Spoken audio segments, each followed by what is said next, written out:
الله ربي والإسلام ديني ومحمدا رسول الله.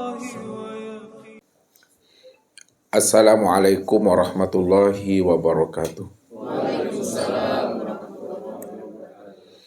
Alhamdulillah.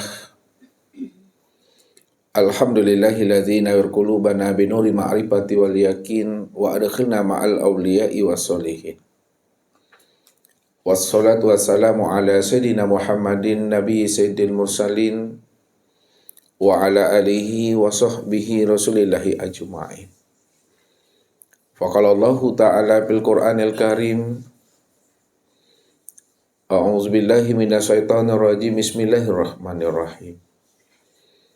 Sanurihim ayatina fil afaq wa fi anfusihim hatta yatabayyana lahum annahul haq. Wa bil ardi ayatul lil mukminin wa fi anfusikum afala tubsirun. Shadaqallahul azim. Bapak Ibu, saudara-saudaraku jamaah Tauhid Rabbani Pekanbaru yang berada di Harau, Sumatera Barat, Payakumbuh, serta para muhibbin dan para pencari Tuhan yang dirahmati Allah.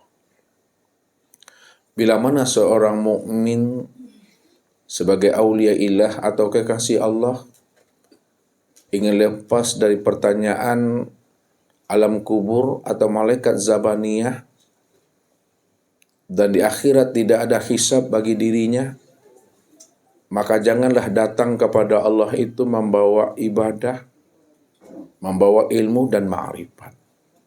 Akan tetapi datanglah kepada Allah itu dengan membawa diri Tuhan, Allah Azza wa Jalla, dalam kehidupan di alam dunia sampai ke alam akhirat. Inilah sebenarnya yang Allah utarakan kepada kita di dalam sebuah hadis qudsi yang mesti kita pahami makna yang terdalam dari apa yang Allah utarakan di dalam firman-Nya itu. Apa kata Allah? Barang siapa yang datang menghadap aku membawa amal ibadahnya, maka amal ibadahnya itu akan aku hisab. Dan siapa yang datang menghadap aku dengan membawa ilmunya, ilmunya juga akan aku minta pertanggungjawabannya. Dan siapa yang datang menghadap aku membawa ma'rifatnya, ma'rifatnya akan aku tanya. Akan tetapi siapa yang datang menghadap aku dengan membawa diriku, maka amal ibadahnya tidak aku hisab, ilmunya tidak aku minta pertanggungjawabannya, ma'rifatnya juga tidak akan aku tanya. Itu adalah urusan aku dan itu adalah hak aku, kata Allah. Maka jikalau kita ingin selamat dari pertanyaan malaikat zabaniyah dan kita tidak ingin dihisab di yaumil akhir, maka datanglah kepada Allah itu dengan membawa diri Allah. Bukankah Allah telah memberitahukan itu kepada kita tentang rahasia diri kita ini siapa sebenarnya? Inna lillahi wa inna ilaihi raji'un. Sesungguhnya dirimu itu datangnya daripada aku, tentu pulang dan kembalinya kepada aku. Ini artinya Bapak Ibu, kalau kita mampu memahami bahwa diri kita ini asalnya daripada Allah, maka diri yang asalnya daripada Allah itu, inilah yang dikatakan bahagian Tuhan. Diri kita ini bahagian daripada diri Tuhan. Kalau diri kita ini bahagian daripada diri Tuhan, wa inna ilaihi raji'un, tentu pulang dan kembalinya kepada Allah juga. Di ma datangnya situ pulangnya, di ma asalnya ke situ kembalinya. Kalau memang asal kita ini Tuhan, pasti pulang dan kembalinya tetap jadi Tuhan juga. Inilah orang yang datang menghadap diri Allah itu dengan membawa diri Allah. Kalau kita datang menghadap Allah, membawa diri Allah, tidak ada dari siapa-siapa di situ, hanya dirinya. Maka disitulah kita lepas daripada pertanyaan malaikat zabaniyah di alam kubur. Dan di situ pula lah kita ini tidak dihisab dan tidak diminta pertanggungjawaban. Karena memang dirinya semata-mata yang wujud dan yang ada. Lalu bagaimana cara kita memahami? Bagaimana cara kita menyikapi dan mendalami makna yang tersirat di balik makna yang tersurat itu? Siapa yang datang menghadap aku dengan membawa diriku, itu urusan aku, itu hak aku. Tidak aku hisab dirinya, tidak akan aku minta pertanggungjawaban kepada dirinya. Jalannya untuk datang menghadap Allah dengan membawa diri Allah. Maka kita mesti kenal siapa Allah itu. Mana yang dirinya dan mana yang sifatnya. Dan kita juga mesti mengenal siapa diri kita ini sebenarnya. Bahwa Allah itu nama daripada dirinya, Bapak Ibu. Allah itu nama daripada dirinya. Maka dirinya itulah yang dikatakan Rabbul Izzati. Namanya adalah Allah. Kalaulah dirinya itu yang dikatakan Rabbul Izzati dan namanya adalah Allah. Allah itu adalah wajibal wujud. Wajib ada dia. Ada sebelum adanya kehidupan. Ada sebelum adanya segala yang ada. Ada sebelum adanya kata-kata itu ada. Dia terlebih dahulu ada sebelum adanya kehidupan. Sebelum adanya segala yang ada. Dan sebelum adanya kata ada itu ada. Dialah yang lebih dahulu awal. Sejak dahulunya. Sekarang dan yang akan datang. Maka disitulah dia menjelaskan akan rahasia dirinya yang awal dan yang akhir. Yang wujud dan yang nyata. Yang zahir dan yang batin. Wal awalu wal akhir wal zahir wal batin. Akulah Allah. Innani anallah. La ilaha illa ana. Tidak ada yang wujud, tidak ada yang nyata. Tidak ada yang awal, akhir, zahir dan batin. Melainkan sebenarnya. Yang awal, akhir, zahir dan batin itu hanya aku semata-mata. Kata Allah. Kalau Allah menjelaskan dirinya cuma yang ada semata-mata, itu artinya bahwa tidak ada yang lain selain daripada dirinya. Kalau tidak ada yang lain daripada dirinya, itu artinya dialah sebenar-benarnya yang dikatakan ahad dan tunggal itu. Kalau dia adalah ahad dan tunggal, ahad dan tunggalnya itu adalah esa, tiada berbilang. Kalau dia adalah esa dan tiada berbilang, Bapak Ibu, maka dia satu-satunya itu tidak ada diri yang lain selain daripada dirinya. Dia cuma yang ada dan yang wujud. Kalau dia cuma yang ada, dia cuma yang wujud. Lalu siapa diri kita ini? Maka diri kita inilah yang dikatakan wa ja'alu lahu min ibadihi juz'an. Diri kita ini bahagian daripada diri Tuhan. Ketika kita mengatakan, Ustadz menjelaskan dan mengutarakan kepada kita semua, bahwa diri kita ini adalah bahagian daripada diri Tuhan. Di situ kadangkala, kalau kita tidak memahaminya, dan tidak pula memegangnya dengan iman, bermain akal dan rasio, disitulah kadangkala kita ini bimbang dan ragu, Bapak Ibu. Masa iya diri kita ini bagian diri Tuhan? Padahal kita mengatakan, ketika ada saudara kita yang berpulang ke rahmatullah, ada tetangga kita yang meninggal dunia, selalu kita mengutarakan dan mengatakan, inna lillahi wa inna ilaihi rajiun. Sesungguhnya kita ini berasal daripada Allah dan kembali kepada Allah. Padahal makna yang dia sebut itu, makna yang dia sampaikan itu, kita ini berasal daripada Allah dan kembali kepada Allah. Itu makna yang sebenarnya bahwa dirinya itu bahagian daripada diri Tuhan itu. Namun kalimat hakikat itu, Bapak Ibu,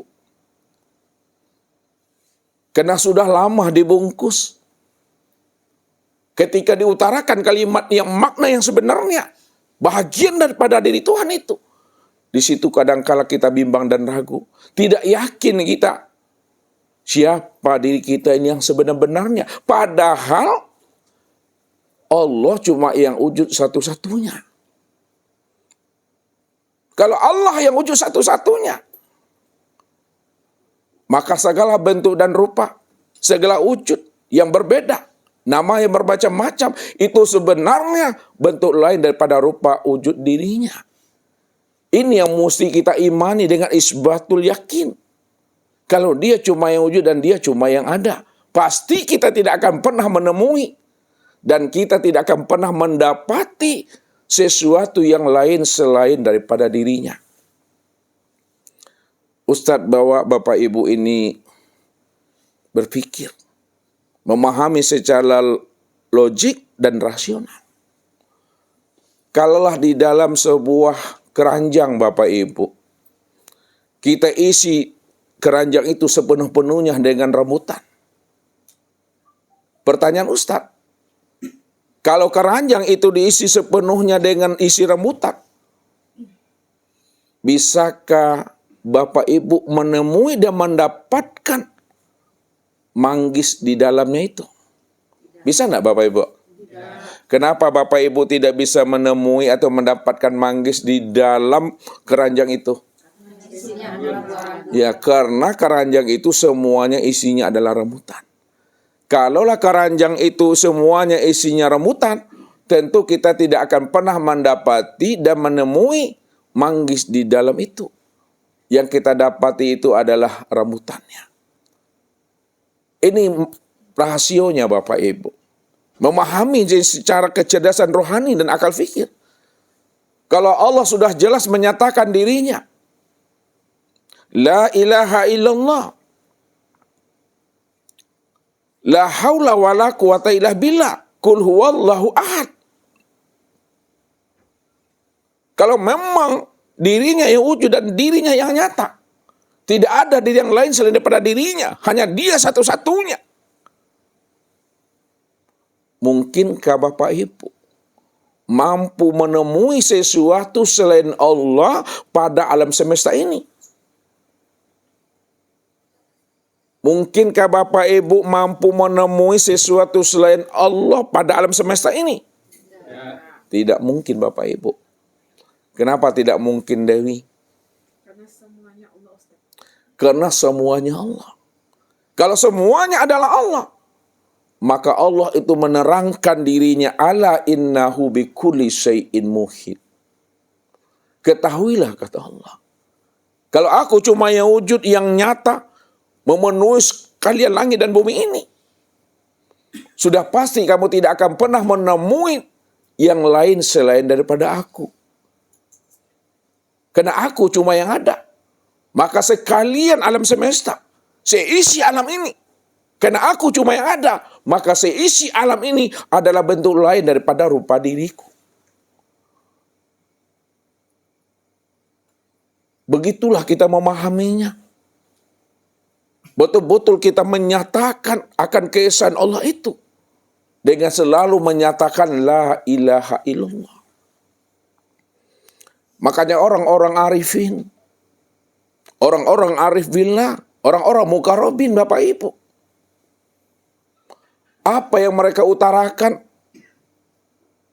yang keluar dan terbetik dari kolbunya, dari rahasia hakikat dirinya, sehingga dia menjelaskan namanya fana bila, dia menjelaskan namanya baqabila, dia mengatakan namanya hulul, ittihad, wahdatul wujud, manunggaling kaula Gusti. Semuanya itu adalah metode untuk memurnikan akan keesaan wujud Allah itu semata-mata.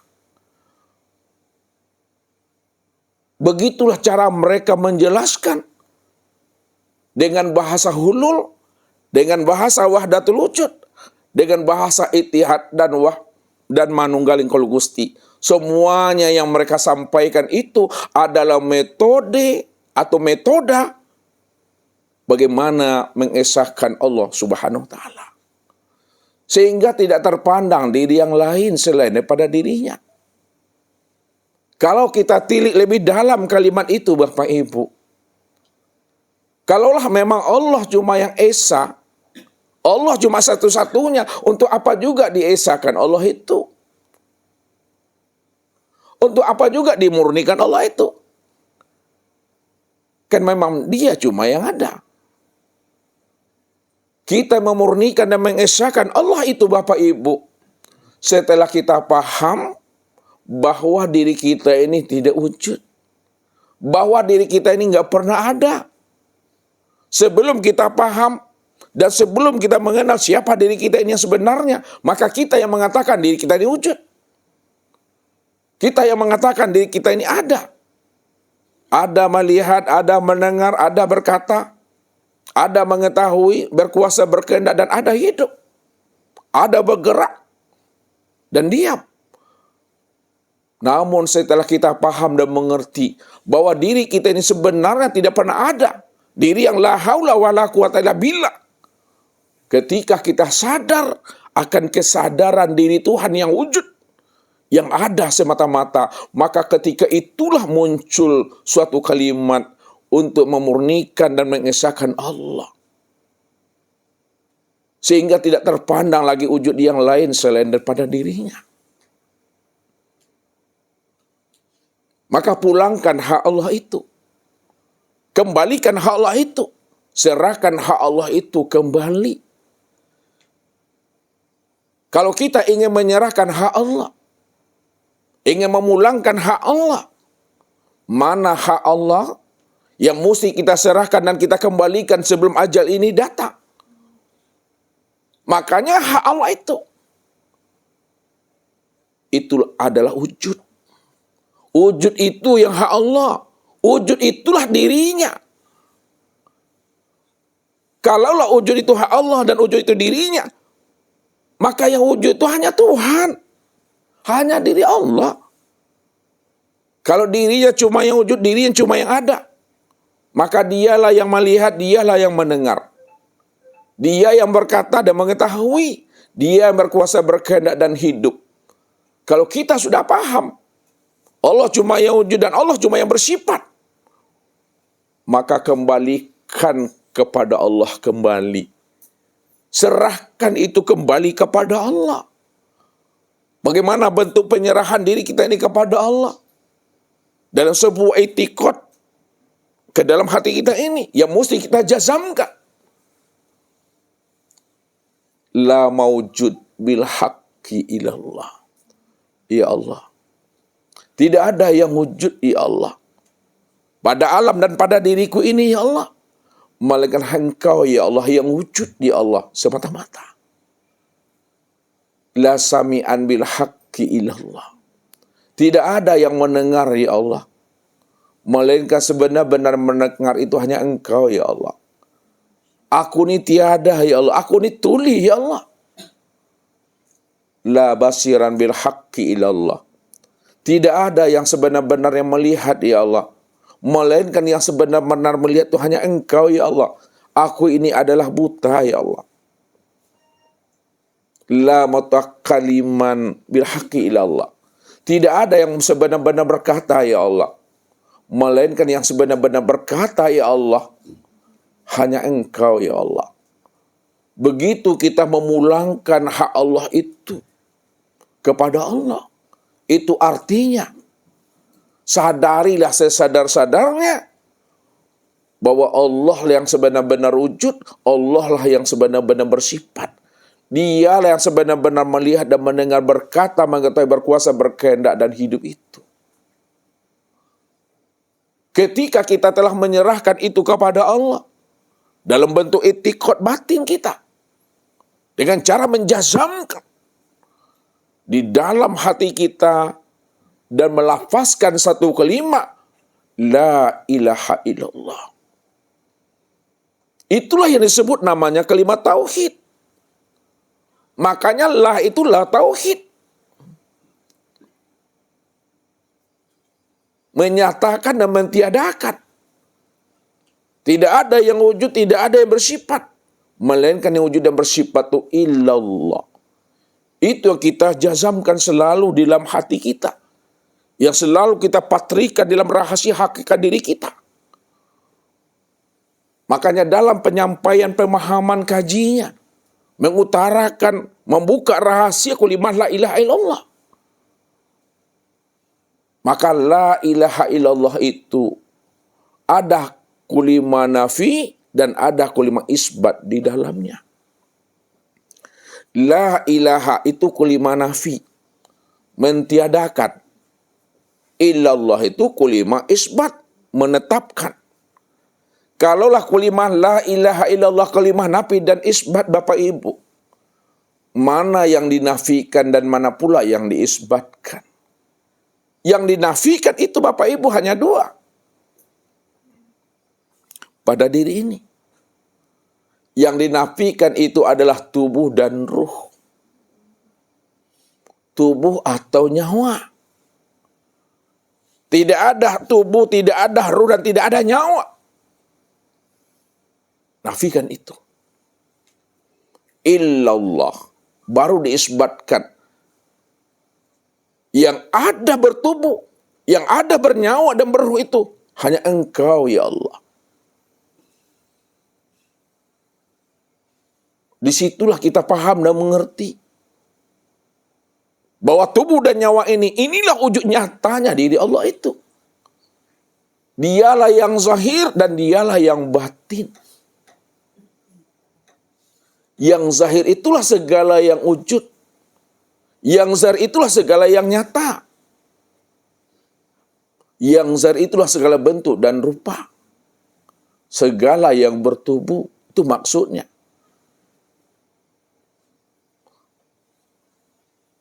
Sedangkan yang batin itu,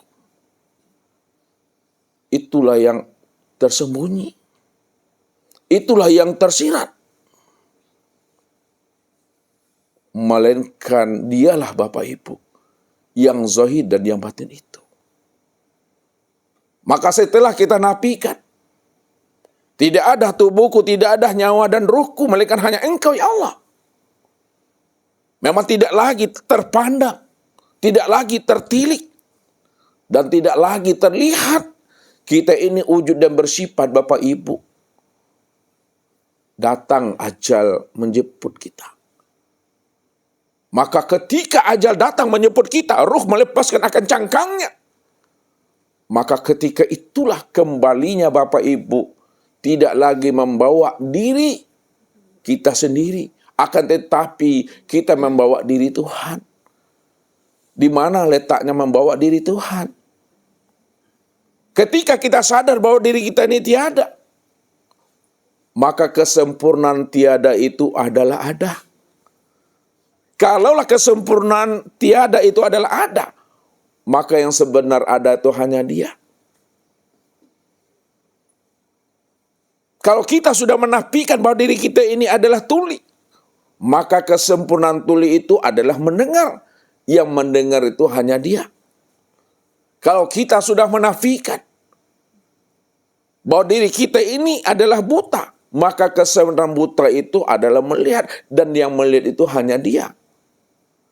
Kalau kita sudah menafikan bahwa diri kita ini mati, maka kesempurnaan mati itu adalah hidup, dan yang hidup itu hanya Dia.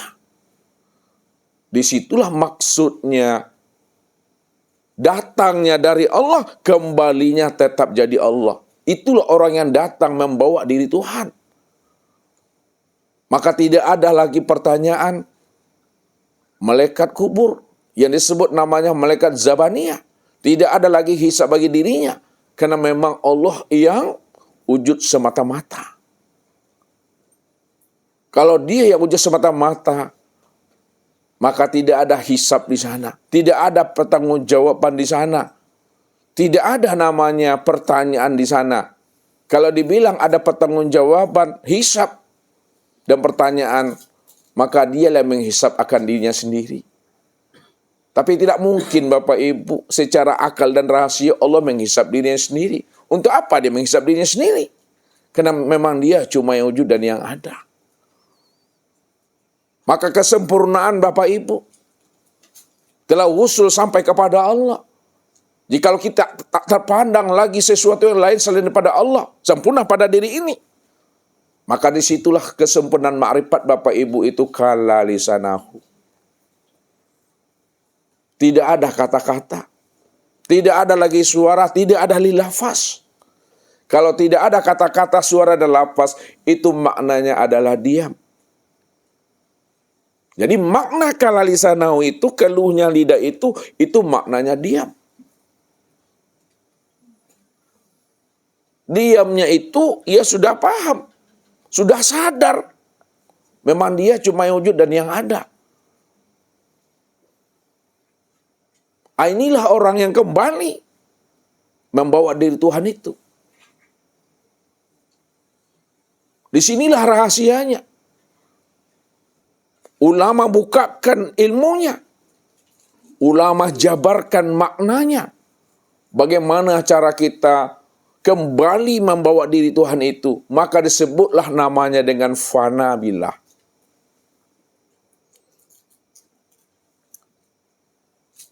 Fanakanlah wujudmu ke dalam wujudnya Allah. Fanakanlah sifatmu ke dalam sifatnya Allah. Maka nyatalah Allah yang wujud dan Allah lah yang bersifat semata-mata. Maka pandang dengan pandangan zohir, lalu pandang dengan pandangan basirah. Ini cara melatih pandangan zohir, lalu ditakkidkan, ya, atau ditahkikkan, atau dijazamkan dengan pandangan basirah. Bagaimana caranya? Ya. Secara zohir, Bapak Ibu, secara pandangan zohir, nampak tangan Ustadz yang memegang mic ini. Tangan yang memegang mic ini. Tapi dalam proses fana, ditilik ke dalam. Rupanya bukan tangan yang memegang sebenarnya. Yang memegang itu hati. Apa yang diperbuat oleh tangan, itu sebenarnya nyatanya perbuatan hati itu. Zahirnya memang tangan yang memegang, tapi pandangan kolbu, pandangan basirah yang memegang itu adalah kolbu, yang memegang itu adalah hati. Itu yang disebut namanya ruhani, atau disebut namanya dengan nyawa. Itu dia. Zahirnya tangan, pandangan basirah itu adalah kolbu, ruhani atau nyawa. Ditilik lagi ke dalam.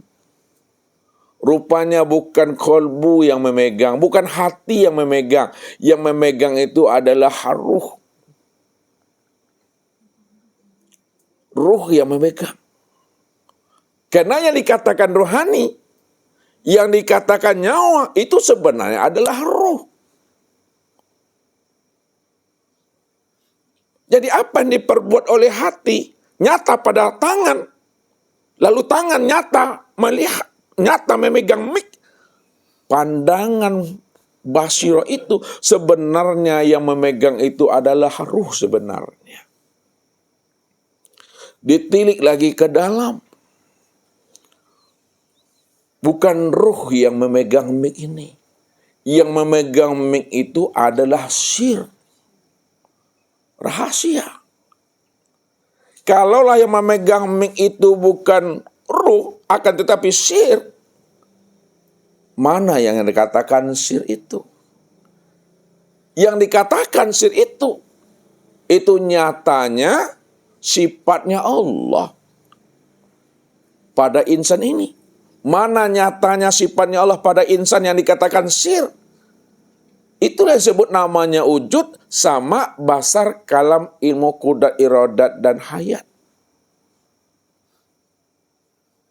Maka yang memegang mic ini sebenarnya itu adalah sir. Sir itulah yang disebut namanya sifat Allah. Jadi yang memegang itu sifat Allah. Sifat Allah itulah kalau diberi nama, disebut namanya dengan Muhammad. Bukan Nabi Muhammad. Muhammad itu adalah rahasia diri Allah. Atau disebut bayanganku. Atau cerminanku. Atau terjali diriku. Atau kenyataan diriku. Maka disitulah dikatakan. Kalaulah sifat itu bernama Muhammad, siapa sifat yang bernama Muhammad itu? Wa sifati la ghairi. Sifatku yang bernama Muhammad itu, nyatanya aku itu sebenarnya tiada lain adalah diriku. Siapa diriku? Itu yang zat. Siapa zat itu? Namanya? Itu adalah Allah. Fazalikumullahu rabbukumul haq. Maka zat yang demikian itulah Allah, Rabbmu yang sebenar-benarnya. Rupanya pandangan yang putus, Bapak Ibu. Yang memegang itu tiada lain adalah Allah yang memegang. Disitulah dikatakan, Yadullah fawqa aidihim. Tangan Allah itu di atas tangan mereka. Bagaimana Bapak Ibu memahami tangan Allah di atas tangan mereka, padahal dia cuma yang ada? Itu maknanya. Karena Allah itu yang menjadi rahasia diri kita, yang disebut namanya Muhammad. Maka nampaklah Allah yang memegang, wujud nyatanya pada Muhammad, sempurnalah sebutannya dengan insan. Maka siapa insan itu? Insan itulah Allah katakan, al-insanu siri wa ana sirrahu. Insan itu adalah rahasiaku, akulah rahasianya insan sebenar-benarnya. Kalau insan itu adalah rahasia Allah, dan Allah sebenar-benarnya insan itu, maka terang dan nyatalah Allah itu, Bapak Ibu, sempurna sebutannya dengan insan itu. Makanya Allah katakan, wa rabbuka inna rabbaka ahatta binnas. Inna rabbaka ahatta binnas. Sesungguhnya aku ini, kata Allah, sudah meliputi namanya manusia. Aku ini sudah meliputi namanya Muhammad. Muhammad wujud aku meliputi akan wujud diriku sendiri. Makanya tidak berpisahlah Allah dengan Muhammad, tidak bercerailah Muhammad dengan Allah. Karena Muhammad itu adalah sifatku dan aku ini adalah zatnya. Muhammad itu adalah kezahiran aku dan akulah batinnya. Muhammad itu adalah tubuhku dan akulah ruhnya. Muhammad itu bayanganku, akulah wujud yang bayang-bayang itu. Itulah pandangan yang putus itu. Tidak lagi terpandang dan tertilik wujud yang lain. Melainkan hanya dia semata-mata. Kalau sudah terpandang Allah, maka itu yang dikatakan pandang yang putus. Tapi siapa yang tidak mampu memandang wujud nyatanya Allah pada segala yang wujud dan segala yang ada, itulah pandangan yang berdosa. Apa kata Rasul? Man nazara ila say'in ma lam yarallaha fihi fa huwa batil. Barang siapa yang bisa memandang kepada sesuatu, memandang kepada alam, memandang kepada makhluk, apapun bentuk dan rupanya, lalu dia tidak mampu memandang Allah di sebalik alam makhluk dan sesuatu itu. Padahal makhluk dan sesuatu itu adalah bentuk lain daripada rupa dirinya yang bernama Allah. Namun dia tidak mampu memandang Allahnya di sebalik segala sesuatu itu. Itulah pandangan yang berdosa. Pandangan yang berdosa itu pandangan yang tidak mengenal Tuhannya. Inilah yang dikatakan najis. Apa kata Allah? Innamal musyrikuna najasun. Sesungguhnya orang-orang yang musyrik, orang-orang yang tidak mampu memandang aku yang wujud pada dirinya, dia mengira masih ada juga wujud yang lain selain daripada aku. Pada wujud yang lain selain daripada aku, itu adalah bentuk rupa diriku, kata Allah. Tapi dia tidak mampu memandang aku yang sudah bertakwil dalam segala bentuk dan rupa. Maka dirinya itu adalah najis. Najis yang disebabkan karena dia tidak mampu memandang Tuhannya. Bahwa Allah itu telah wujud. Allah itu telah nyata, Allah itu telah terang. Tapi dia tidak mampu memandang wujud nyata dan terangnya Allah itu. pada segala yang terang dan segala yang nyata ini. Itulah pandangan yang berdosa itu. Maka bagaimana dia akan berselindung kepada Allah dari godaan setan, padahal dirinya sudah menjadi setan? Bagaimana mungkin dia akan berselindung kepada Allah? Ya Allah, lindungi aku dari godaan setan ya Allah. Padahal yang meminta itu sudah jadi setan. Sama orang baca ta'awuz Bapak Ibu. A'udzubillahi minasyaitonirrajim. Apa artinya tuh Rian?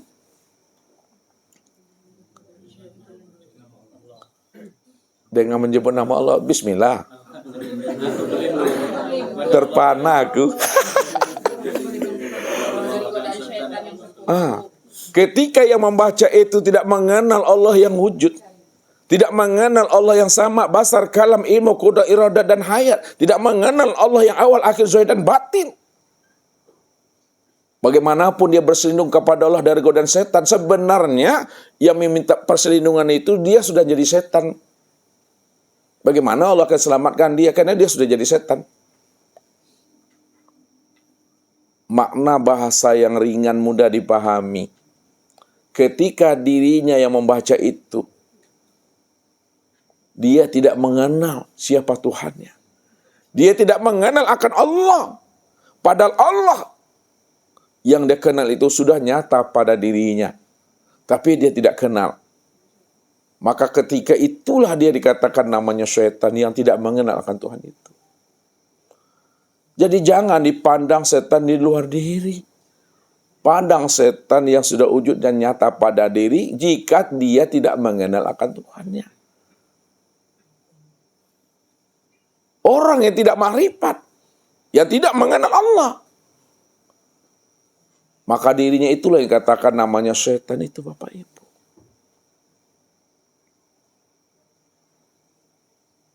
Karena dia tidak mampu terpandang Allahnya di situ. Maka ini yang selalu saya antarkan kepada kita. Kalau Allah cuma yang Ahad, Esa satu-satunya, maka lihat Allahnya apa yang dipandang oleh mata. Apa maksudnya tuh kelipah? Lihat Allahnya apa yang dipandang oleh mata. Lihat Allahnya apa yang dipandang oleh mata, berarti apa yang dipandang Allah yang memandang pada saudara. Minumlah dulu. Pak Zuar, bantu Kalipah. Kalipah nih Pak mau utarakannya belum pas. Makanya Ustaz suruh minum dulu. Makna yang terpandang pada segala sesuatu. Iya, apa pahamnya? Pahamnya apa yang kita pandang itu sebenarnya itu wujud Allah sendiri. Iya. Lihat Allahnya apa yang dipandang oleh mata. Apa yang dipandang oleh mata, apapun bentuk dan rupanya, apapun wujudnya, apapun namanya, itulah wujud nyatanya akan diri Allah itu. Itu maksudnya yang akan disampaikan Kalipah, tapi Kalipah nggak bisa mengutarakan kalimat itu, di dalam dadanya udah berisi itu. Udah padek dalamnya tuh mah. Cuma mengutarakan kalimat itu, makanya kalau kita tidak pas menggunakan bahasa dan memilih kata yang tepat, maka orang mendengarnya juga akan menjadi kacau dan keliru, ya kan? Bagaimana mungkin dia tidak akan kacau Bapak Ibu, ya kan? Sedangkan yang dia sendiri saja dia tidak paham gitu, apalagi yang mendengarnya. Ya. Misalnya Ustaz menggunakan kalimat itu, Ustaz sendiri tidak paham dengan kalimat yang Ustaz sampaikan. Ustaz menggunakan bahasa orang lain. Sedangkan bahasa orang lain yang Ustaz sampaikan itu, walaupun benar bahasanya, Ustaz sendiri tak paham bahasa itu. Kalau Ustaz tidak paham, tentu Bapak Ibu lebih tak paham lagi itu. Itu maksud Ustaz tadi itu. Jadi, kita mengeluarkan kalimat itu dengan baik, dengan pilihan kata yang pas, itu juga adalah rahmat dan anugerah Allah itu. Makanya ada yang duduknya di hakikat, ada yang duduknya di ma'rifat. Namun kita ini tidak boleh jalan di tempat, kita mesti sampai usul kepada ma'rifat itu. Kenapa? Di dalam pemahaman tauhid robani Bapak Ibu, Makom kita itu ada bertingkat-tingkat. Ada namanya makom awam namanya. Makom awam. Makom awam itu ya seperti makom burung kakak tua. Ya, burung kakak tua tuh lihatlah itu Bapak Ibu. Kalau datang tuannya datang ke rumah, ya selamat siang tuan. Nah, itu burung kakak tua tuh. Nanti datang tuannya malam, selamat siang tuan. Ala jale malam siang, jadi sabutnya itu. Itu makom kakak tua tuh. Ya, makom taklid. Ini yang mesti dipahami. Yang kedua, naik lagi makomnya, namanya makom khalifatun nabi. Bukan nabi Bapak Ibu ya. Makom khalifatun nabi. Makom khalifatun nabi itu ya, dia mendapatkan hidayah, mendapatkan petunjuk, mendapatkan ilham untuk dirinya sendiri dan untuk keluarganya, tapi dia belum punya umat. Dia tidak bisa menyampaikan untuk umat tuh. Paham itu hanya untuk dirinya sendiri. Ya kan? Ku anfusakum wa ahlikum nar. Paham untuk dirinya. Setelah paham untuk dirinya, disampaikan untuk keluarganya. Tapi belum punya visi dan misi. Belum punya umat dia. Itu namanya makom khalifatun nabi namanya. Naik di atas makom khalifatun nabi, ini yang disebut namanya makom khalifatur rasul. Makom khalifatur rasul itu makom di mana dia dapat petunjuk, dapat ilham, dapat hidayah untuk dirinya dan keluarganya, dan dia sudah punya umat. Dia sudah punya visi misi, dia sudah punya jamaah, dia bisa ke masjid-masjid, ke musala-musala, ke langgar-langgar untuk umat ini. Itu namanya makom khalifatur rasul namanya. Untuk diri, untuk keluarga, dan untuk umat nih. Udah bisa dia menyampaikan. Khalifatur rasul namanya. Makom yang terakhir, ini disebut namanya makom khalifatullah. Dia dapat petunjuk, dapat hidayah, dapat ilham untuk dirinya dan keluarganya, dan untuk umatnya. Umatnya Bapak Ibu, zahir dan batin. Ada bangsa manusianya, basyariahnya, ada bangsa ghaibiyahnya. Zahir batin di situ dia menyampaikan itu. Jadi dakwanya sudah melintas dua alam itu. Dakwah kepada manusia dan berdakwah kepada bangsa ghaibiyah. Karena memang dirinya itu dijadikan Allah sebagai rahmatan fil alamin dan rahmatan lil alamin. Pertanyaan Ustadz untuk ibu-ibu. Kalau nggak dapat ibu-ibu nanti bapak. Kalaulah diri kita ini rahmatan fil alamin dan rahmatan lil alamin, kan dua tuh maknanya tuh. Kalau rahmatan fil alamin apa artinya tuh Dewi? Untuk alam, rahmat untuk alam. Kalau lil alamin? Untuk diri sendiri, Ustaz. Terlebih itu nak. Terbalik, Ustaz. Terbalik, luruskan lagi yang terlebih itu. Rahmatan fil alamin itu untuk diri, Ustaz. Rahmatan lil alamin itu untuk alam, Ustaz. Rahmat untuk seluruh alam. Gitu Daniel.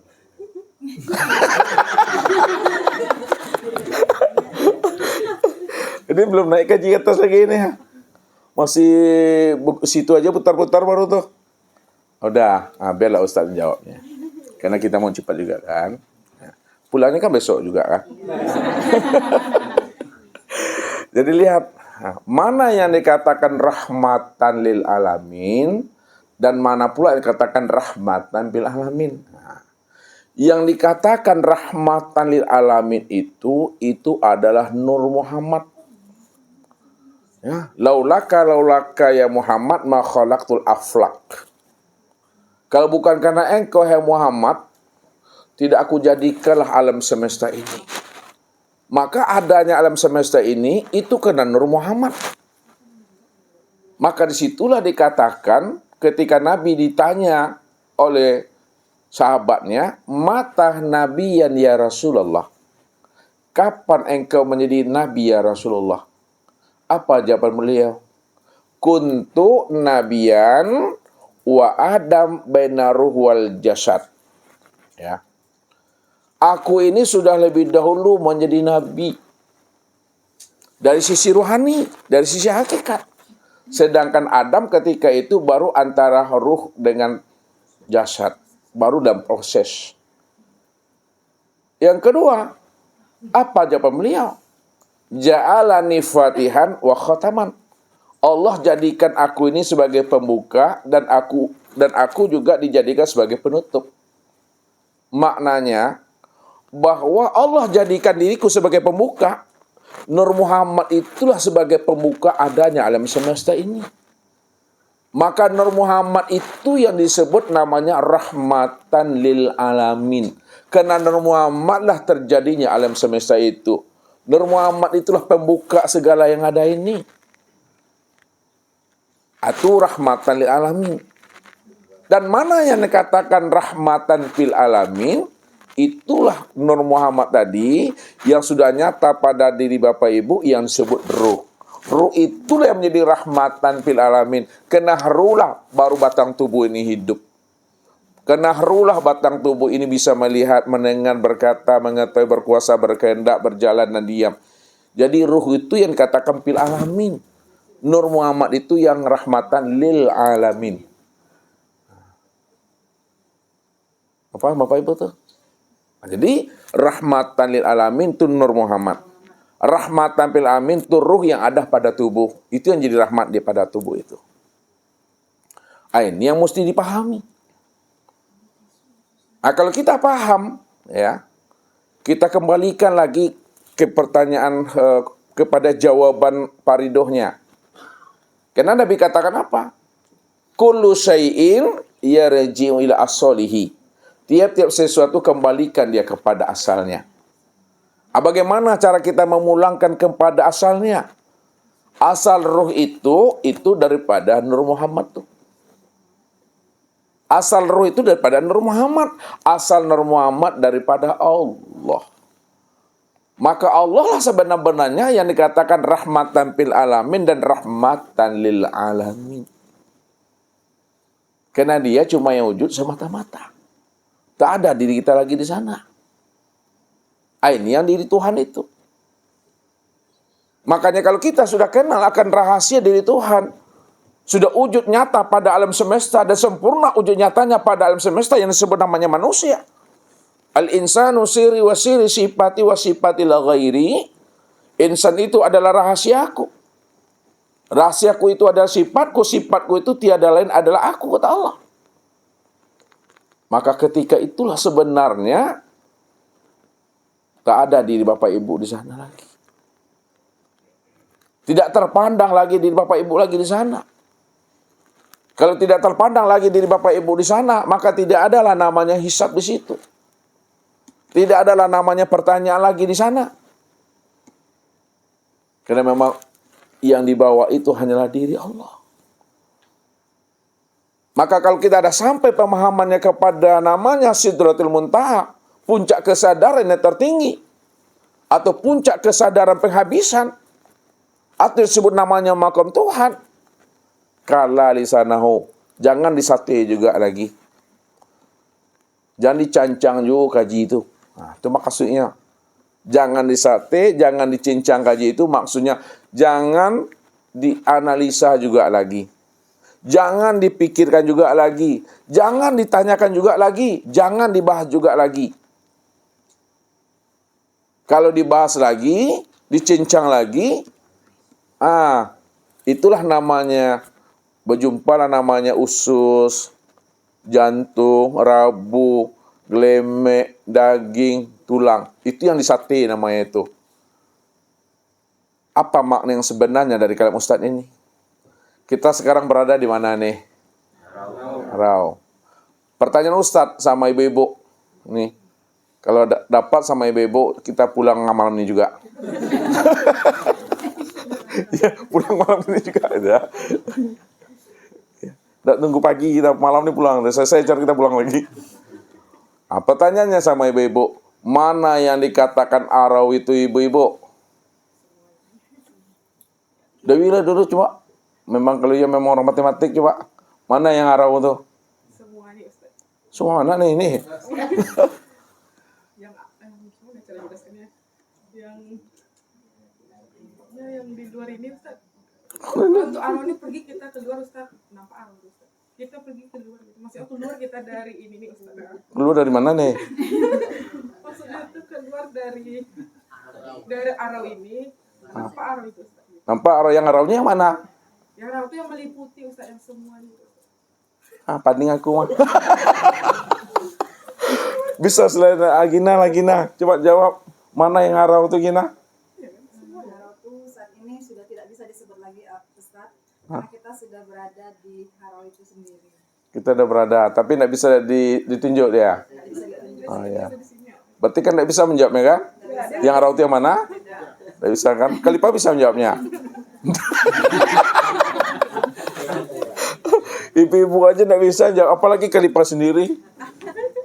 Itu maksud Ustadz, kalau kita sudah paham tentang Allah, memang dia yang wujud, dia yang awal, dia yang akhir, dia yang zahir, dia yang batin, dia segala-galanya dia, ya, disebut tidak boleh, apalagi ditunjuk-tunjuk. Yang boleh itu hanya dipandang, dilihat, ditengok-tengok saja. Boleh dilihat, boleh dipandang, pandanglah sekalian alam ini. Pandanglah seisi alam ini. Apapun bentuk dan rupanya. Tapi jangan disebut. Apalagi ditunjuk-tunjuk. Itulah maknanya. Diamkan lisan kita ini. Maka hati kita ini akan berkata. Diamkan hati kita. Beningkan hati ini. Maka jiwa kita itu akan mendengarkan kalam-kalam ilahi, bahwa dirinya lah yang wujud semata-mata. Kalau dirinya yang wujud semata-mata, wujud yang awal, akhir, zahir dan batin, ketika itu sadari dan iman. Situlah hening itu. Maka mencari Tuhan itu dengan rasa. Rasa yang sudah dirasakan. Kalaulah mencari Tuhan itu dengan rasa, dan rasa yang telah dirasakan. Rasul dibawa naik, pareso dibawa turun. Rasa yang dirasakan. Mana yang dikatakan rasa? Yang dikatakan rasa itu singkatan daripada Rasul Allah. Rasa itu singkatan daripada Rasul Allah. Rasul Allah itu disingkat namanya dengan rasa. Kalau rasa itu maknanya adalah Rasul Allah itu utusan Allah. Mana utusan Allah yang disebut rasa pada diri kita? Yang dikatakan utusan Allah, yang disebut rasa pada diri kita, itu yang disebut namanya dengan ruh. Ruh itulah yang dikatakan rasa itu. Yang disebut namanya Rasul Allah. Wa'lamu anna fikum Rasulullah. Ketahuilah olehmu bahwa di dalam dirimu ada Rasul Allah, ada rasa, ada ruh. Qad ja'akum rasulun min anfusikum. Telah datang kepada kamu seorang rasul dari dirimu sendiri.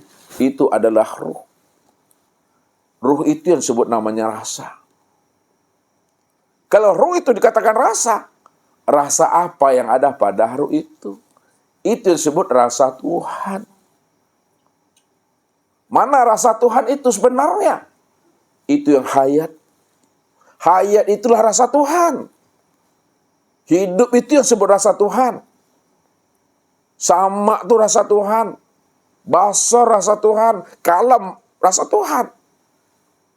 Kalaulah hayat ini rasa Tuhan, sama, basar, kalam rasa Tuhan, maka sesungguhnya rasa Tuhan yang bernama hayat, yang disebut sama, basar, dan kalam, adalah rasa yang tiada berasa.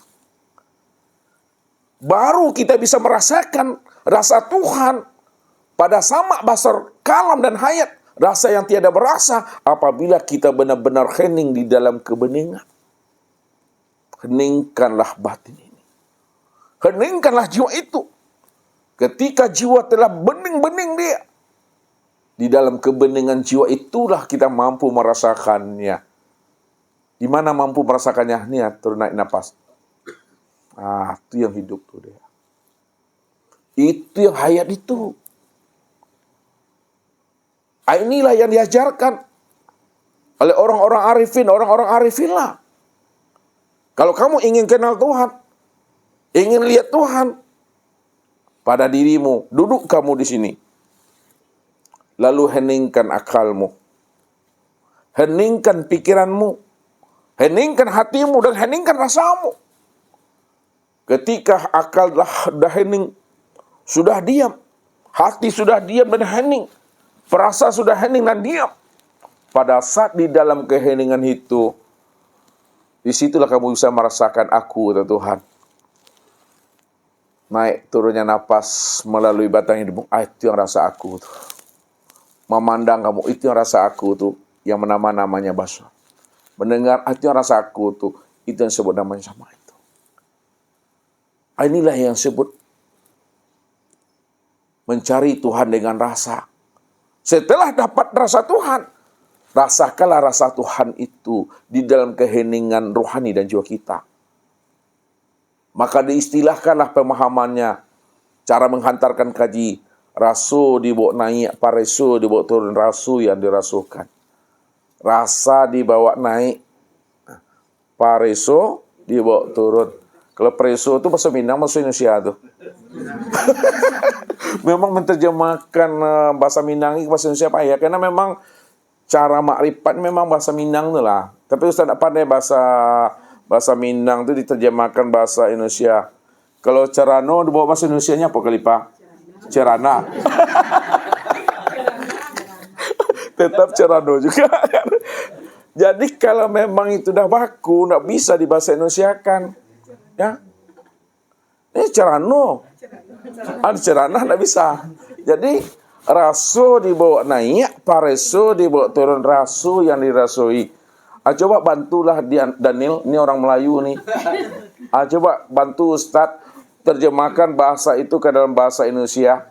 Rasu dibawa naik, paresu dibawa turun, rasu yang dirasui. Dewi bisa tuh. Oh, tambah kacau lagi rumah. Siapa yang bisa terjemahkannya? Pak bisa kami Pak? Rasa dibawa naik, periksa dibawa turun. Periksa.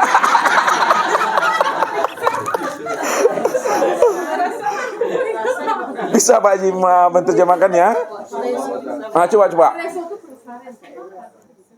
Rasa dibawa naik ke atas. Dalam bertele-tele aku.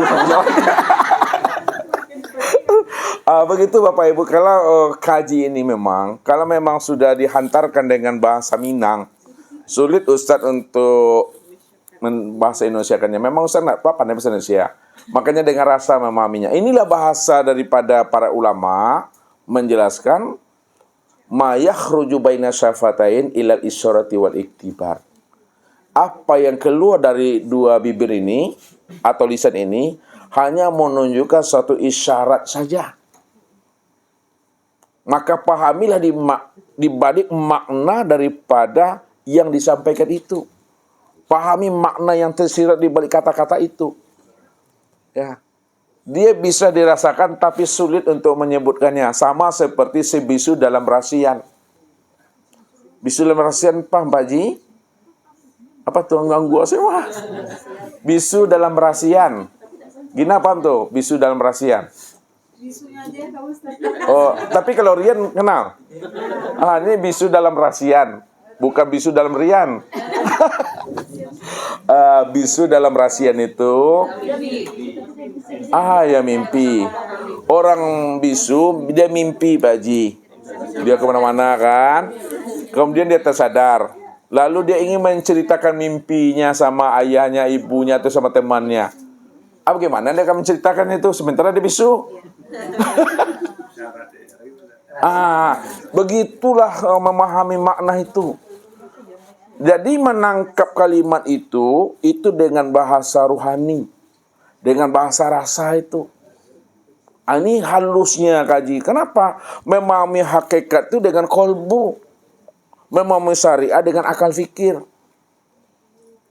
Makanya ada wilayah akal, ada wilayah kolbu. Wilayah akal itu adalah wilayah syariat. Maka yang bisa dilihat oleh mata ini adalah yang zohir saja. Yang zahir ini, mata zahir nggak bisa melihat yang batin.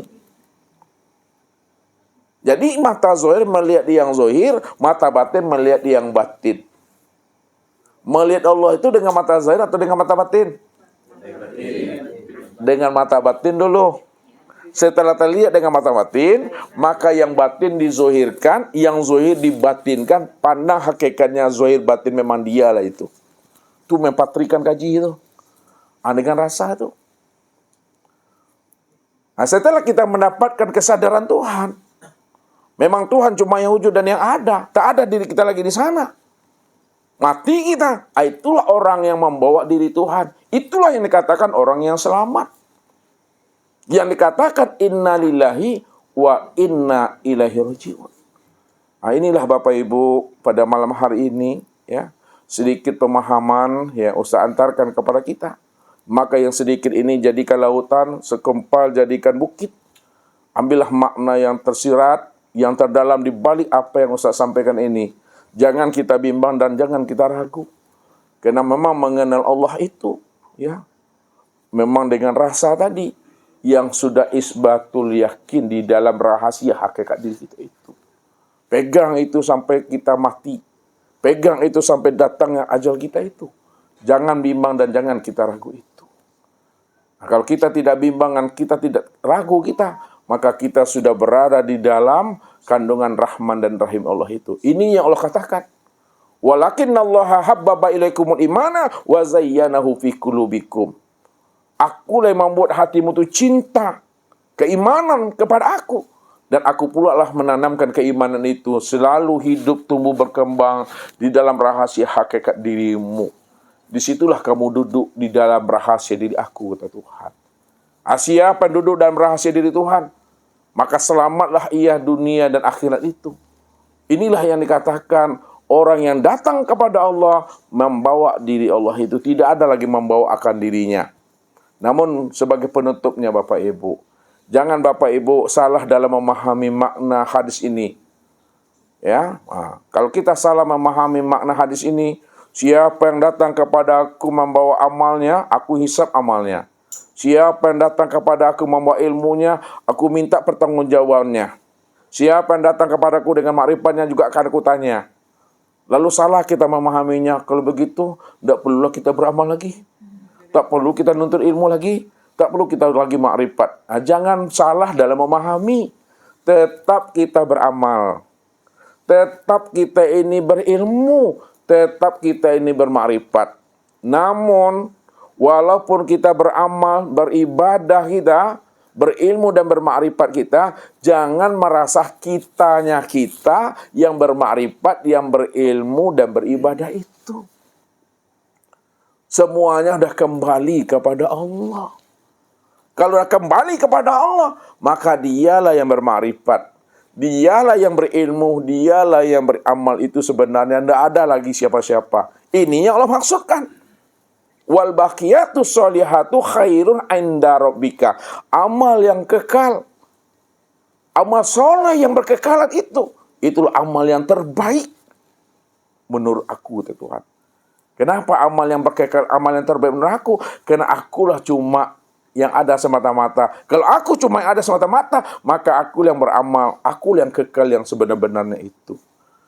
Namun orang makrifat jangan membunuh syariat.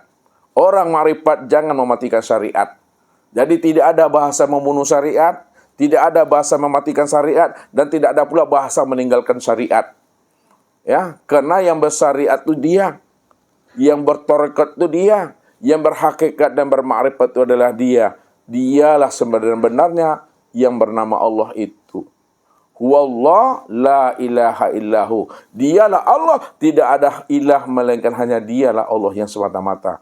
Itu saja Bapak Ibu yang dirahmati Allah, mudah-mudahan tausiah yang singkat ini betul-betul kita mampu memahaminya dengan baik dengan anugerah dan karunia Allah yang Allah berikan kepada diri kita ini. Billahi taufiq wal hidayah. Wassalamualaikum warahmatullahi wabarakatuh. Allahu Rabbi wal Islamu dini wa Muhammadan Rasulullah.